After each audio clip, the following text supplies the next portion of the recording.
Hi folks, I am Alan Watson. This is Cutting Through the Matrix on November the 8th, 2015. Many moons ago, I was on a talk show where the host said to me, he says, you're a bit of a pessimist when it comes to the future.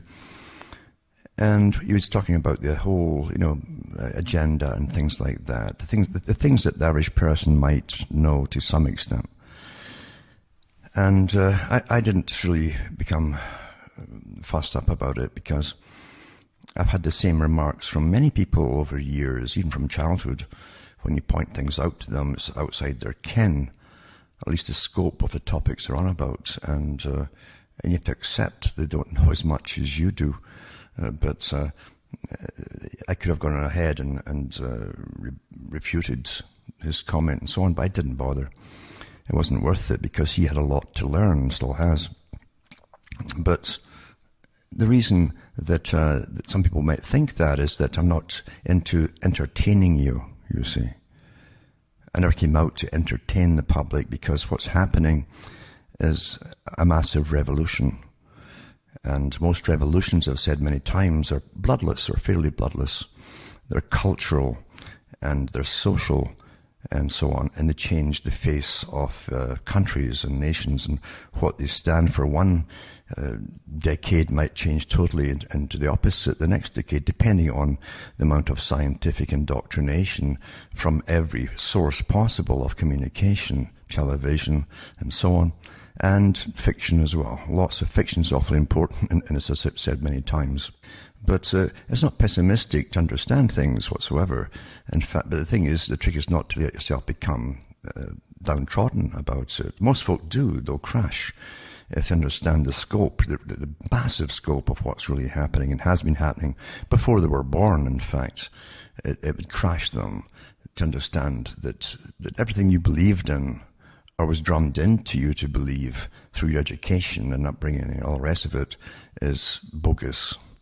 You don't have a democracy. You never had a democracy. And the same tycoons and their offsprings and so on, for an awful long time, folks, I mean an awful long time, who own the big corporations and all the rest of it, and controlling shares and interests and things too, have been working behind the scenes, continuing a strategy, a war strategy upon the whole world to bring in the system where they themselves at the top, under disguise, of course, they're always disguised, will claim that they're big philanthropists. And I'm going to talk about that tonight to an extent, just touch on it because you can't get a lot in an hour as far as a lecture goes. So what I'm going to talk about really is some of the ones which are visible to you today. There's hundreds and hundreds and hundreds of these big foundations across the planet, but you'll find they're all connected. And you can't get the average population, even a section of the average population in countries, to come into a massive hall and give them a talk on something and have them agree on what should be done, if anything at all. But when you have an agenda is an agenda because people who apparently are separate and massive magnets, powerful, rich, and so on, when they get together, or at least when they appear separately, I should say, that's the better way of putting it, with their own foundations, but they're all on board with one agenda, which encapsulates everything from your way of living to what you're going to believe and what you already do believe, in fact, because that's who gave it to you, and how you're going to be indoctrinated, and plus the broader, as I've said so many times, all of academia. You've been under academia's indoctrination for an awful long time, and they're on board with it because they get big grants from the foundations and the movers and shakers, and even the ones who are outside the public realm. It's quite easy to buy them off, the guys at the top, to make sure they put the same curriculums in, to ensure that everyone is given the same standardized indoctrination of what's politically correct and what isn't, etc. So you're going through a massive revolution, and you see the reason that talk show host thought I was a pessimist was because he thought it was simply a matter of getting the right folk to vote for the right person, all that rubbish. And I knew better, you see. I knew that politics really is a sideline, it's a sideshow, you might say, of controlling the public, making you think you've got to say things, but you don't. In fact, again, the big philanthropists and the big businesses they own, they have full-time, almost equivalent to the government size, lobbyists lobbying for certain things to get passed through law, which affect all of you, including their indoctrinations. So don't get disheartened when you meet people who think they know it all, but they really know very little. And what they do know is often taken straight from you, in fact, later on. But they'll never admit it. That's quite something too. But that's the way things are today. We're run by a war cabinet, I'd say. And these different philanthropists are not unrelated to each other. They're related in many ways, folks. As I say, they're all on board with the whole United Nations agenda, and I've gone into the history so many times of the United Nations and who set it up. And it's one group that set it up, based in London at the time.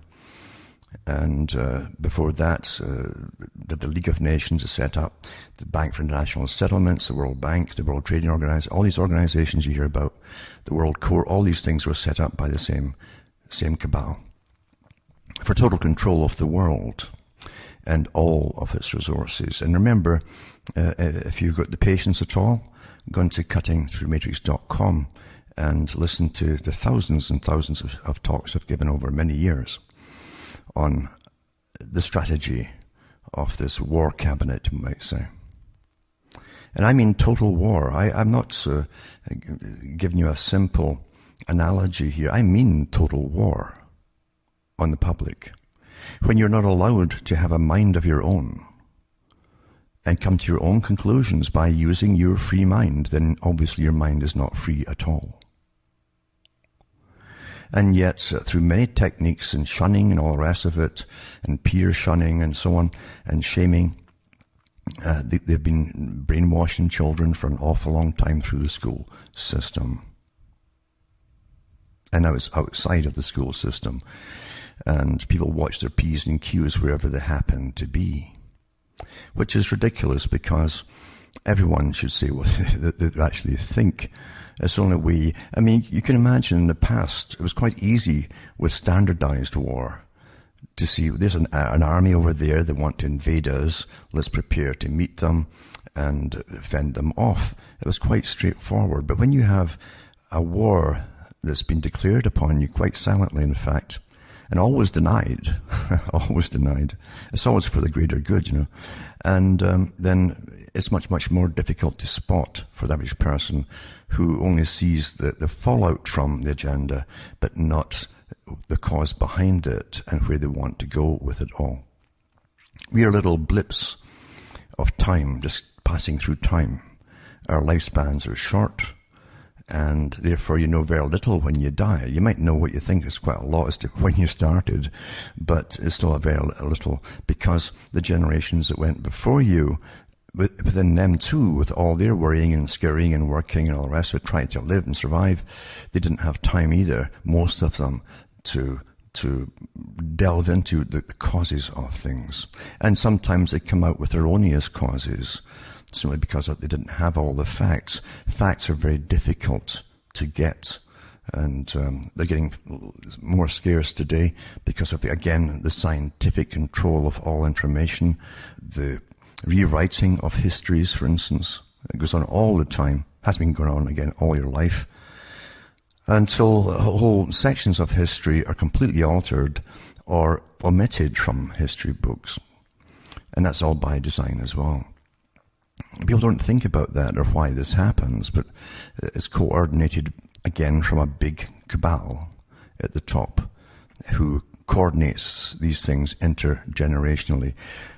When you go into, for instance, the League of Nations, I mentioned it before, that the Communist Manifesto and the Communist Party in the Soviet Union had different plans to achieve with time dates on them.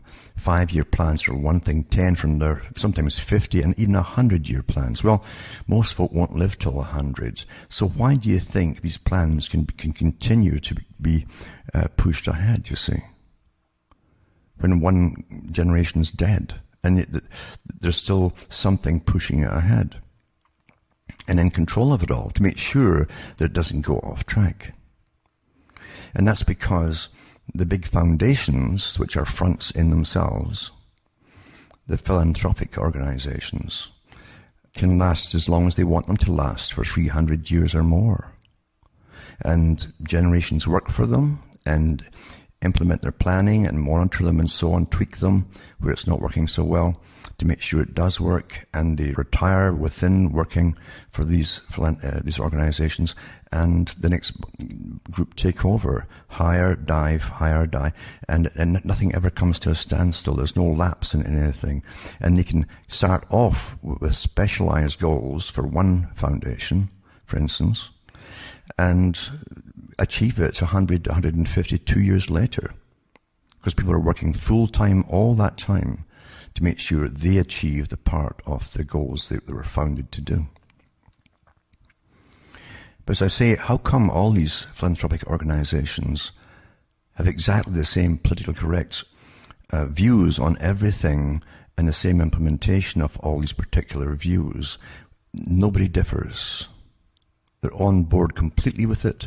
Nobody differs. In fact, to belong to the United Nations, which is a front group organization, to be accepted by them, you must accept all of the diktats of the United Nations themselves, which are utterly radical, but they're no different from all the philanthropic organizations which are on board with the same radical agendas, right down to altering what was a man or a woman and so on. That's all part of it too.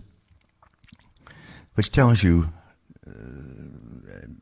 as they would tell you in a court of law after you do your interrogation of the accused, the preponderance of evidence brings you to your judgment, you see. That's what you have. And when you have them all agreeing on the same goals, these foundations, that's not normal. It isn't normal. It simply isn't normal. Get 10 people from your local area to discuss highways, for instance, in your area, and what should be done to improve or whatever them, and you won't get any of them. You get, hardly any of them will agree with each other.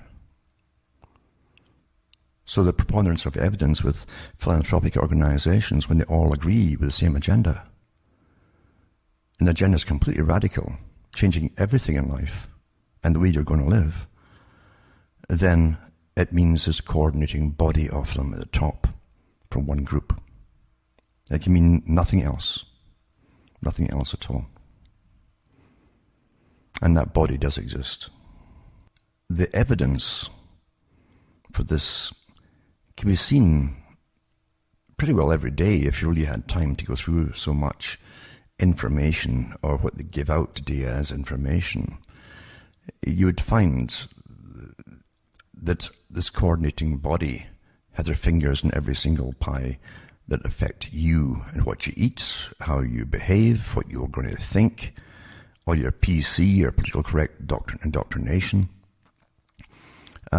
They made you, to an extent, what you are.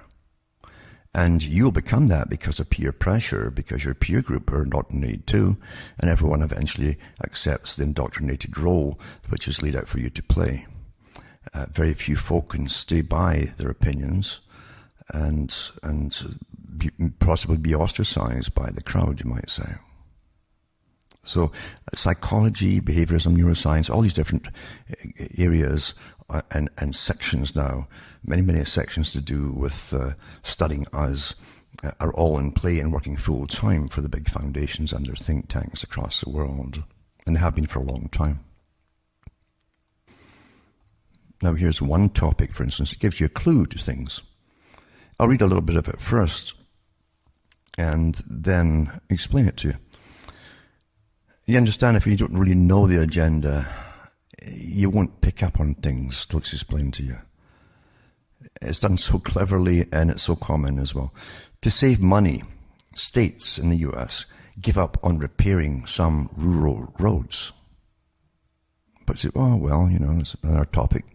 When it comes to road building, Iowa has big ambitions. The state's largest city, Des Moines, is spending millions to repair or replace 4 downtown bridges. Planners also want to broaden the last section of US Highway 20 into 4 lanes spanning the entire state. But amid the orange traffic cones and construction signs, something surprising is happening to Iowa's transportation system. It's actually getting smaller as state and county agencies quietly give up on maintaining many rural roads and bridges to spend on bigger, more essential projects in busier areas. The same pattern is playing out across the country, provoking growing fears in rural areas and elsewhere that the trade-off could make it even harder to eke out a living in many places where opportunity is already limited. And then to give you the reason, there's only so much money, so you need to prioritize, says David Carroll, engineer for Warren County, and so on. Now farmers have to drive miles out of their way to reach their fields, and once simple errands have become cumbersome cross-country trips. In Louisiana, college students persist in using a closed bridge to get to campus despite warnings that it could collapse. Rural communities complain they're being shortchanged in favor of cities. Starting to dawn on you, is it? During the last 5 years, Warren County has permanently closed 20 bridges over small streams, with more likely to come. Current budgets can't possibly pay to maintain every road or bridge built over the last 6 decades, according to transportation officials. Does that mean the system is going to shrink? Yes, said Paul Trombino, head of Iowa Department of Transportation and president of the American Association of State Highway and Transportation Officials. Now, the county, which is about 50,000 people, relies on farming for much of its economy. If farmers can't haul equipment to their fields or harvest crops to market, they can't make a living. Well, obviously. The boys that put this in effect know all this. Because this is only a small little symptom of Agenda 21, the actual Millennium Project. And the one that was just re-signed again for the next 15 years with their goals that to be achieved in the next 15 years. The big cities are taking over, you see. Now, again, everything in alternative media often bashes away at the politicians like they can do everything. If politics worked, folks, it would be illegal to vote. Or run, for that matter. And politicians themselves, even though they're all, they have higher masters than the general public, and they're quite willing to go in there, do it a little bit, and strange enough, they come out with an awful lot of money, way more than they'd ever had with their salary in their particular positions.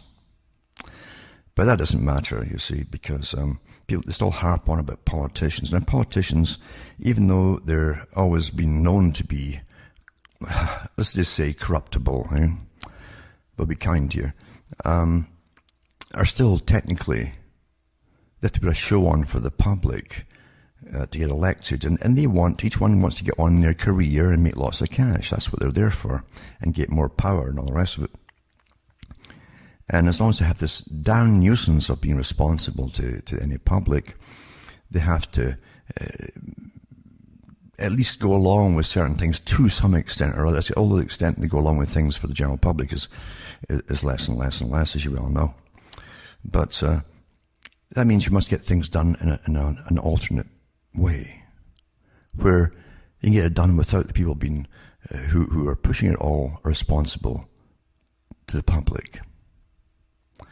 Now, one of these organizations, one of the many of them, is to do with, for instance, mayors. Your mayor, a mayor's job at one time in most places wasn't that hyper important. They, again, were in it to suit themselves and to get the money. I mean, when you think of how much money gets dished out for just maintaining your little town or village or wherever it happens to be, and how much taxes are paid into it, and they never ever declare how much comes in and give you a breakdown of anything. But it's a lucrative position, put it that way. But when you have an agenda that's pushing the elimination of all rural areas and wanting you all to go into the cities and towns, because if any farming to be done is going to be done in other countries for you, and you'll be importing it all, or else you'll have nothing but the big agri-farm businesses, the big corporate businesses that run the farms have taken over, like they have done in lots of countries, including in India, for instance. But, for instance, we have this article here to say, the world is urbanizing rapidly and cities are more important than ever. This is a TED Talk. As political theorist Benjamin Barber states in his recent TED Talk, cities are not only the oldest of institutions, they're the most enduring. Frankly, they're where things get done. They're also arguably more democratic and less prone to the political stagnation. So democracy and so on, and politicians at least put on the pretense of being responsible to the public is a form of stagnation, you see. It holds things back. All these folk complaining about things, they don't want this done, don't want that done. See. That often hampers national governments. While big governments drag their feet on issues such as climate change, is your PC thing again, cities are skipping ahead. For these reasons, the men and women leading these cities, the mayors, are essential to the world's prosperity. And here you go. See, these are all buzz terms that are all from the one group, you see. You've got climate change, you've got prosperity, peace and prosperity through, free trade and all the rest, are essentials to the world's prosperity, and sustainability. Now, that's what I'm talking about the roads too. You see, the thing now is to say in rural areas, well, it's not sustainable. What do you think it's all about, folks? Where have you heard that term before? Upkeep of your roads and so on. It's not sustainable. So, big governments drag their feet on issues such as climate change and they're skipping ahead in the cities, of course. Within their municipalities, mayors are fixing sewer lines. Really, I'd like to see a mayor fixing it, apart from the books, making sure the trains run on time, developing new communities, creating jobs, and much more. Did you know that's where it all comes from? Did you know that? And much more, while trying to do so with fewer and fewer resources. If mayors are becoming the emergent global power, as Barber proposes, like he's just discovered it's supposedly Barber, no. Then it's important to understand how they are organizing themselves. No, who's organizing them rather than themselves getting organized. Citizens should be asking questions like, what structures are they using to convene and share ideas to help cities run better? Who attends, sponsors, and otherwise influences these gatherings beside mayors? And how might citizens be heard in such forums? Here are 6 organizations that bring mayors together from around the world. And here's one of them, C40, the C40 Cities Climate Leadership Group. These are things, again, see the things that really rule your lives you've never heard of before. Because they don't want you to really hear about them and look into them. It says, as innovators and practitioners, our cities are at the forefront of the issue, arguably the greatest challenge of our time, said former mayor of New York City and current president of the C40 Cities Climate Leadership Group Board of Directors, Michael Bloomberg. It creates a forum for cities to collaborate and take action on climate change. Here you go, climate change. Now, climate's always changed, folks. They changed it from global warming when the warming wouldn't cooperate with them. And now they call it climate change, because again, you are going to get turned into utter serfdom by this whole global climate change agenda. It's an agenda, folks. It's the excuse that they hit on and stayed with. This is founded in 2005 by former London Mayor Ken Livingstone. The C40 has grown with the help of several partnerships, a steering committee made up of mayors from around the world, a team of professionals and an elected chair. Now, where's the public's input in all of this? The public are ignorant of it all. It says the C40 consists of 58 cities and hosts various events and publishes numerous reports throughout the year. Number 2, the City Mayors Foundation. City Mayors Foundation is an international think tank consisting of professionals from around the world that develop sustainable solutions to urban affairs. The foundation advises on such issues as governance, education, and planning, amongst others. On the website, you can find various events categorized based on categories based on areas of interest that provide excellent networking opportunities for mayors. Every other year, the foundation organizes the World Mayor Project and awards the World Mayor Prize. It used to be interesting to hear one of the terms they put out there. Slogans, you know. Remember Lenin said it too, that we shall win by slogans. But you had the term think global, act local. And they would reverse it sometimes too and say think local, act global. It's all one and the same thing. And it says the Covenant of Mayors. The Covenant of Mayors is a primary network for local and regional European authorities. The Covenant was launched in 2008 after the adoption of the EU Climate and Energy Package with the goal of supporting the implementation of local energy policies. It's comprised of over 5,000 signatories, which represent cities of all sizes committed to meeting the European Union's 20% CO2 reduction goal by 2020. The strategies used to achieve this plan are outlined in the Sustainable Energy Action Plan. And you thought it was just politicians that were having world meetings, and they're always kind of vague about it afterwards. And no, it's all being carried on ahead by other means, folks. Number 4, World Mayors Council on Climate Change.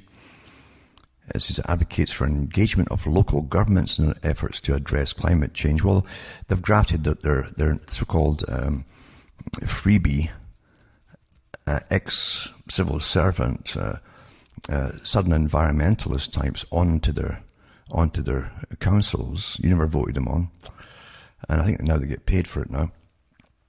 But the startup was free. We'll just advise you on sustainability. Anyway, so they advocate the engagement of local governments in efforts to address climate change and global sustainability. There are over 80 members in the council, consisting of mayors, former mayors, councillors, and former governors. Did you elect any of these guys in to run your whole world, folks? Democracy, eh? They receive support from and here's the big one, I've mentioned it, I've been in talks again, go to cutting3mix.com, and you'll find my talks on the ICLEI. That's Local Governments for Sustainability, to help achieve their goals. Marcelo Ebrard, chair of the council and mayor of Mexico City, says their mission best with this statement: we have to tell the international community that in the cities where the battle is slow, global warming, to slow it down will be won, he says. The United States Conference of Mayors, that's number 5, is the official non-partisan organization of cities with populations of 30,000 or more in the U.S. It says today there are 1,398 such cities, each represented in the conference by its mayor. When taking action on a specific issue, the president of the conference forms a task force with a select group of mayors who provide recommendations on policies to the organization. When their mission is complete, a standing committee will monitor the issue. The conference holds 2 primary gatherings a year, those being the winter meeting and the annual meeting. Number 6, United Cities and Local Governments. This is headquartered in Barcelona. Brings local governments from around the world, folks. And they got their junkets out there and you pay for it all. Of course, that's what you vote them in for, is that right? Yeah? To encourage cooperation and bring their influence to a global scale. The organization is structured through a multiple governing bodies sections and committees and working groups. The latter two are responsible for policy implementation and building relationships between local governments and associations. Why do you bother voting for your councils and things like that when all this is above your heads? It's above you. It's out your reach for anything, even voting. Never mind complaining. The UCLG's membership consists of cities and national associations of local governments, while the presidency is made up primarily of mayors. Benjamin Barber believes a parliament of mayors. A parliament of mayors. Parliament's a government, folks. Essentially, a borderless democracy can replace the nation's states. Well, he's not just talking off the top of his hat. It's because he's in on the whole big plan, you see. If he's correct, then this is something we should pay attention to. All 6 organizations understand the power of cities and the impact their mayors can have. And they may be effective forums to engage and inform citizens on issues pertinent to them. Well, there are, because these mayors and so on and all organizations have massive staffs that again, are paid through Bloomberg and other ones who donates lots of cash to them. So it's NGO groups, you see. The special interest groups, that's their army, you see. That's the army that goes out and complains to get these things put into action. And you don't get any say in it at all if you don't belong to these groups. And if you do belong to these groups, you have to adopt their policies too. And just be a rah-rah, 4 legs good, 2 legs bad type of character. Anyway, bringing these boys together allows change makers to share ideas, form solutions, and implement policies that are effective on both local and global levels. So that's part of it too.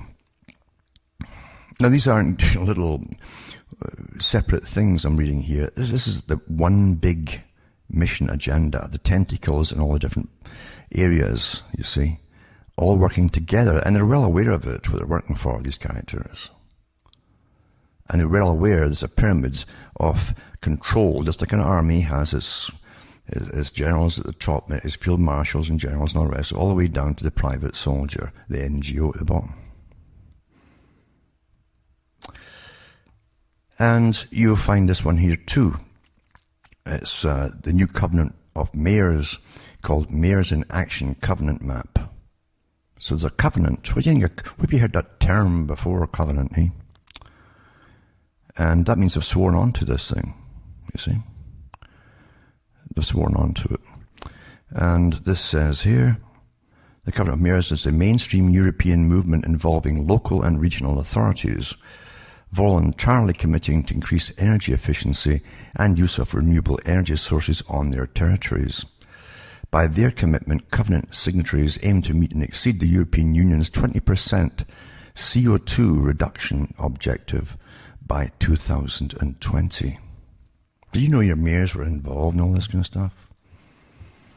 Again, isn't it strange? They all have the same global agendas, and there's no arguments amongst them and differences. No, it's like learning a hymn or something. You all sing the same words, isn't it?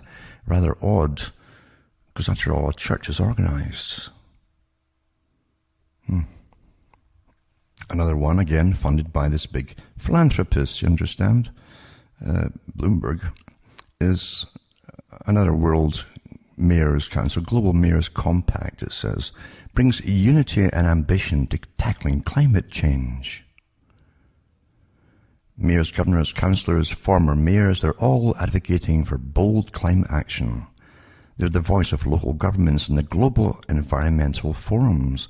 Click on the labels in the map to see who are the members or visit our membership page. I'll put that up tonight and you can have a little deco, as they say, a wee peek at some of them there. And of course, they're not all in there because a lot of them they don't want you to know are actually members of it too. And then you've got this one here, the United States Conference of Mayors. Another one, eh? All the same, agreeing with all these other groups too. Totally, completely. On what must be done and what our great problems are today. And it's got it's a massive website again, and you'll find they're all, again, connected and getting funding from the same philanthropists again. And I'm sure, too, their bank accounts will swell, I'll bet you anything. Just like a side effect of it all, that's all it is. And this one article here is to do with United Cities. Now, years ago, I can remember the United Nations came out talking about the need for super cities. And what they did was to go around, again, get all the places like Toronto in Canada, which had many, many little cities around it. They want them amalgamated, and that's what they did, you see, because it's easier to have one major player at the head of the whole super city status than have to go along and kind of empty your pocket, helping get all the rest of them on board with you. So that's what they did. This is a strategy. Everyone's a war strategy here, folks, step by step, by step, by step, you see.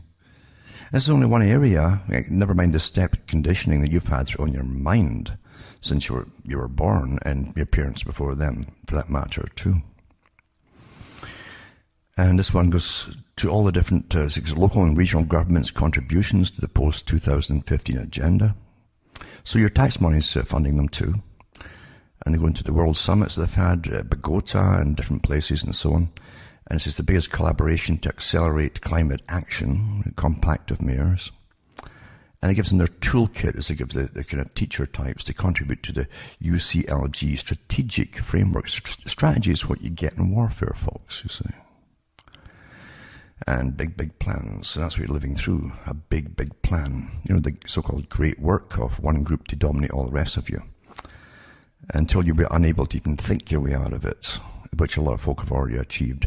They're there already. But it's quite interesting, all the money that goes into these particular groups. You're paying for a lot of it. Philanthropists will also take cash too, but they always get some out of it because they also run all the energy and everything else that you need and things, even water supplies and gas supplies. They have the controlling interest and everything. These philanthropists, you see. There's always another side to the story. And then you have Sadler. This is a good article here because this is how they demonize you if you're aware of what's going on. And they can make you seem like an absolute clown or even mad, you see. They slander you in so many different ways. And it says, this is from the Virginia Gazette. It said, Sadler's stand on Agenda 21 is trumpling. Well, I thought there was no Agenda 21. Now they just call it Millennium Project. The United Nations says stop calling it Agenda 21 because they're on to us. It says, there was Sarah Palin sighting Wednesday night at Legacy Hall in Newtown. Stonehouse supervisor candidate Sue Sadler's remarks and answers were so shallow and nonsensical that people were starting to look through the windows for a view of Russia. Speaking of Russia, I asked the voters to go back and review remarks made by Sadler in recent years at Board of Supervisors meetings regarding Agenda 21. What is Agenda 21, you ask? Why, of course, it's a Marxist plot being implemented by the James City County. The Board of Supervisors candidate Sue Sadler believes that our local governments is part of a vast conspiracy to abolish private property and take away our private vehicles. It's all in Agenda 21. Apparently, she thinks local government is out to force us into high-density public housing and make us use public transportation. She opposes comprehensive planning, sustainable development, regionalism, green space preservation, zoning, and public recreation because they all are code words for elements of the dreaded Agenda 21. And that's how they put you down, you see, in public, by the mainstream that's also bought and paid for by the same guys that have the big philanthropic organizations. They help fund a lot of this stuff. And then you have this article here, because it says, Bloomberg Philanthropies launches $42 million for What Works Cities initiative. The program is the most comprehensive initiative to help city halls use data and evidence effectively. The goal is to support 100 mid-sized U.S. cities. And so Bloomberg Philanthropies announced the launch of the What Works Cities initiative, $42 million program to help them, these cities, better use data and evidence. What Works Cities is the latest initiative from Bloomberg Philanthropies Government Innovation Portfolio, which promotes public sector innovation and spreads effective ideas among cities. Through partners, Bloomberg Philanthropies will help mayors and local leaders use data and evidence to engage the public, make governments more effective, and improve people's lives. We know what they mean by they use data to engage the public, is to find ways to indoctrinate the public. That's what they mean. So with populations between 100,000 and 1 million people, and they're invited to apply. So this is the mayors again, you see. Well, cities are working to meet new challenges with limited resources. Now, where's the resources all going? They're not going to essentials only. They're going to all kinds of social programs for all kind of weird things, folks. And I think you all know that too. It says they have access to more data than ever, and they're increasingly using it to improve people's lives. I wonder who they're improving. Well, maybe we know that too. Said Michael Bloomberg. Will help them build on their progress and help even more cities take steps to put data to work. What works? That's a question that every city leader should ask, and we want to help them find answers. The $42 million effort is the nation's most comprehensive philanthropic initiative to help accelerate the ability of local leaders to use data and evidence to improve the lives of the residents. Oh, improve. You understand, they're talking from the old, and again, everything's a front. Even socialism was a front for another group, folks, and communism. And Agenda 21, and Millennium Project's the same thing, folks. The same goal. Oh, it's never changed in well over a century. And they're way ahead now. They're pretty well achieved their ends, in fact, their goals. Anyway, it says here, they want to help you. Now, if you can't decide if you can help yourself or not, and what to do with your life, and you leave it to someone else who believe they know better how to rule your lives, then good luck to you. On you go. So it says here, the program will help cities create sustainable open data programs and policies that promote transparency and robust citizen engagement. Well, that means the NGOs, folks, not for you. And the NGOs are their armies, it's their marching orders and what to push. Better incorporate data into budget, operational and policy decision making. So your tax money is being decided by people you don't elect in, by big philanthropists, you see. Conduct low-cost rapid evaluations that allow cities to continually improve programs. Now, which programs is that? And number 4, focus funding on approaches that deliver results for citizens. What results are they talking about? You understand that's the typical vague way they'll say something. Across the initiative, Bloomberg Philanthropies will document how cities currently use data and evidence in decision-making, and how this unique program of support helps them advance. Over time, the initiative will also launch a benchmark system which will collect standardized, comparable data so that cities can understand their performance relative to peers. What it will do is to standardize everything in every city across the world, because this isn't just the US. And they do mention states across the country, and mayors are increasingly relying on data and evidence to deliver better results. And all that rubbish, you see. For example, New Orleans City Hall used data to reduce blighted residences by 10,000, increased the number of homes brought into compliance by 62% in 2 years. Now, these same organizations, folks, will be forcing your home into compliance with all the different thermal laws and all the rest of it very shortly. And the big meeting is to be signed into law across the planet in December in Paris. And when they say, well, you can't live there because, you know, you got too much heat loss there and you're using too much fuel, and they will, you'll get massive fines and massive taxations until you can't live there at all to get you out. And then you move into the big city, of course, because that is part of Agenda 21. It's an agenda for the whole 21st century. There's so much they have to accomplish this century. And it's not that it'll all be accomplished at the end of the century. You're already living through a lot of it already being accomplished, and it's been accomplished already, in fact, a lot of it. But the big parts are still to come very shortly. The city's Blight Start program has put New Orleans once behind in efforts to revitalize abandoned and decaying properties at the forefront of national efforts.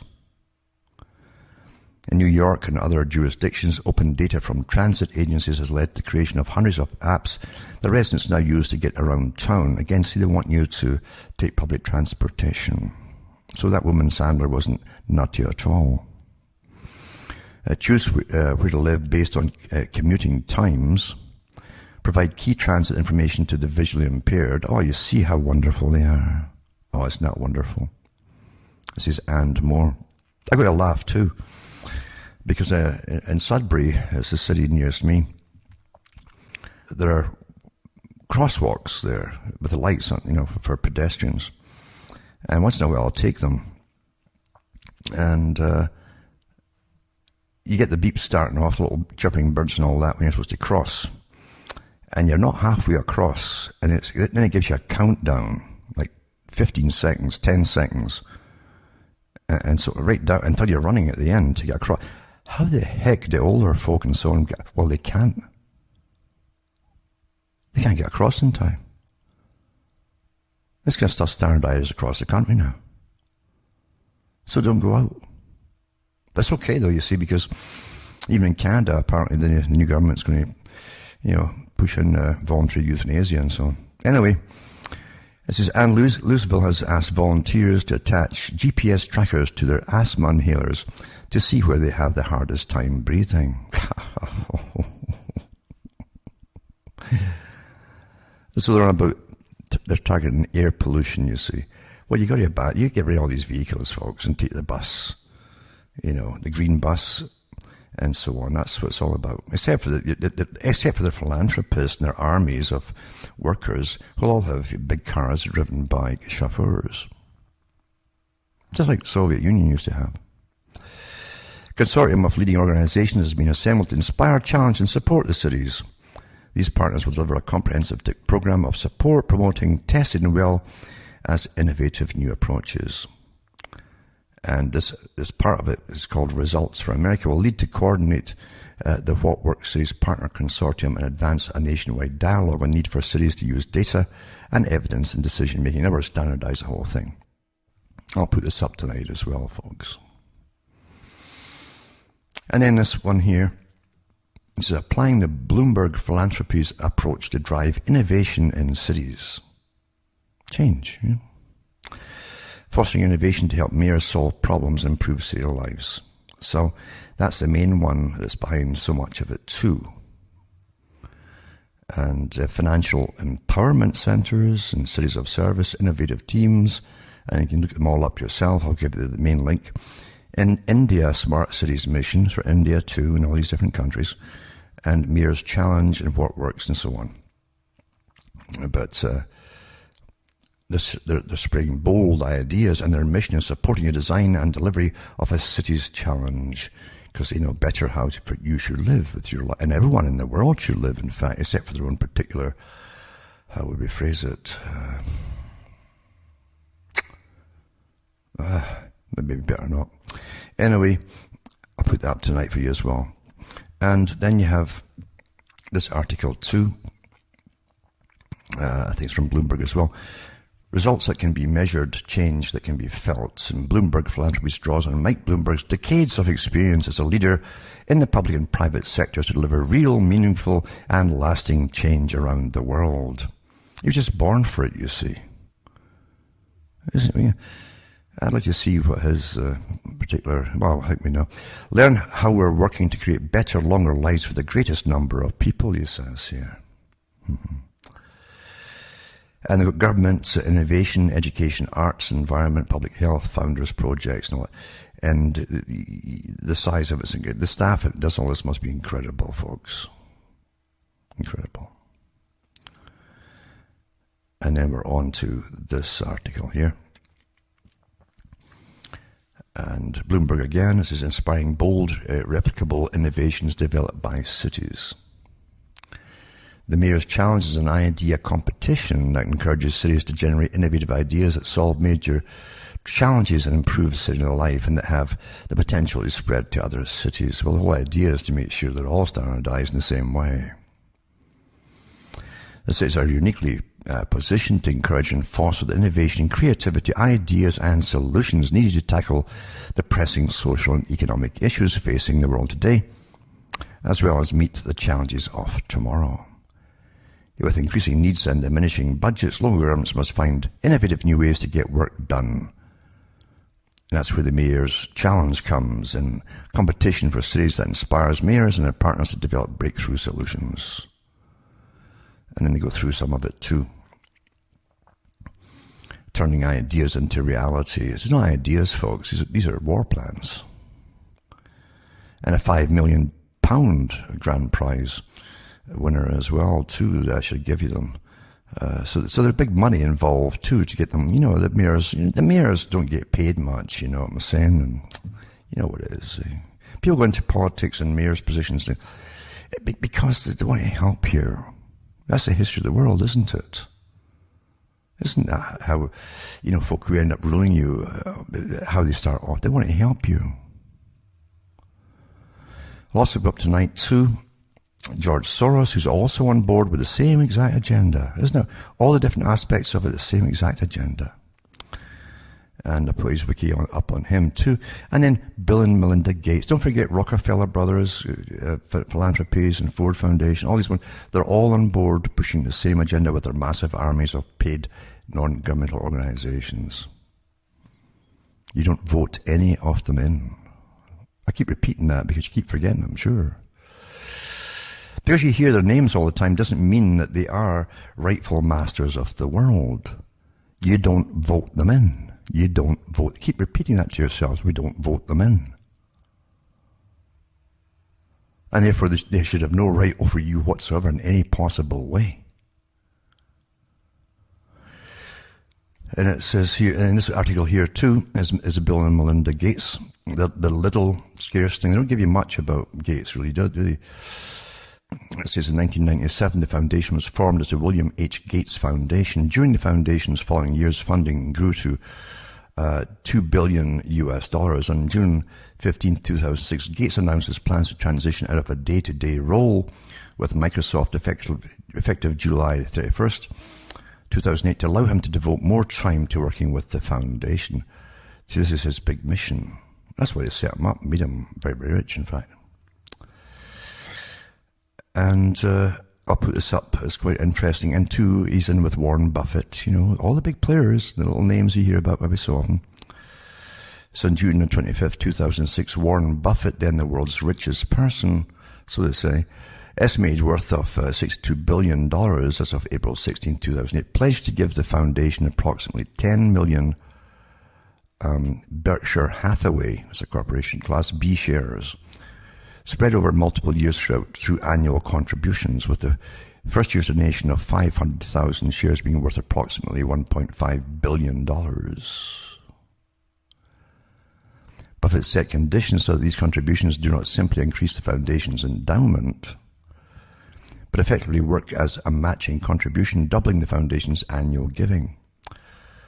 Buffett's gift came with 3 conditions for the Gates Foundation. Bill or Melinda Gates must be alive and active in its administration. It must continue to qualify as a charity.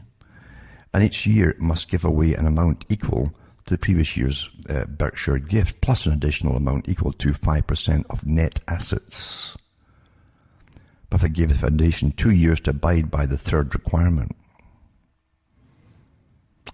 So, they're all on board with the same agenda, and it's a very, very big reason why, folks. Very big reason why. But I don't have time to go into it right now. But at the bottom of this particular thing on Gates, it says, the foundation appears to have the following stakes in investments, and anybody who's anybody is part of this. You've got British Petroleum, you've got Coca-Cola, the whole lot, all the usual ones, Exxon, you name it. They're all in there, folks. Never mind, I'm sure, government, again, your tax money as well, and so on and so on. It says the foundation trust invest undistributed assets with the exclusive goal of maximizing the return on investment. So they're a massive investment group as well. All philanthropic organizations are, of course, naturally, and they're, what's it saying in the New Testament that whatever you give, the more you'll receive, many-fold over. Well, for these characters, it's awfully true, isn't it? Mind you, they're all prophets in some way, aren't they? They always tell you what the future's going to be since they help rule it on behalf of their masters above them too. They're part of an army, remember, with a ranking system. And all prophets love to profit. And it's a fact. And I'll put this link up as well. And then there's also the one on Michael Rubin's Bloomberg with a bit of his little history here too. And it's quite interesting, as all are, but you got to understand there's much more that connects these characters than just getting stinking rich. Much, much more. And as I say, that's basically, do you want to be ruled by charitable organizations, philanthropic organizations? Isn't that what the rightful place is, to rule you and tell you how to live and what not to say and what you can say and so on? I mean, after all, they've proven their unselfishness, their true altruism to all humankind by pushing an agenda that's going to take all the properties away from private ownership, except the big boys themselves, of course, and put you on to these sustainable cities, smart cities and all that, you see. And, rule you from birth to death. That's if they need you to survive, because after all, they might not want you to be born if it's not sustainable, you see. They might not need you to, work at whatever they've got planned for you to work at. Who knows? Who knows how great minds really think, you see. But they love you, so that's their credentials to rule you. And after all, who needs the vote anymore and a say in anything when you have people who love you? Isn't that enough? Eh? Isn't that enough, folks? And that's how it's all put across to you. And meanwhile, you're still voting for the politicians, thinking they're the big main players. That's quite something, isn't it? This system in which we live. And the complete Orwellian style of indoctrination we get until we truly are in the Huxleyan system, as I said in the last few weeks. Remember, folks, you can buy the books and discs I have at cutting3minutes.com. It will help me take along, hopefully, because everybody's using this, including all the top talk show hosts and so on, but no one mentions my name or even sends me $1 from those particular shows and so on. Rather sad, isn't it? Because this is not an empire I've got here. But anyway, I never, as I say, started this whole thing off to become a kingpin or anything like that, just to change things, to at least give people a chance to know what really is happening. And I have managed to do that too. So buy the books and discs, hopefully, and donate some cash my way. That'll help me and stop me running backwards. From Hamish myself from Ontario, Canada, it's good night. And may your God or your gods go with you.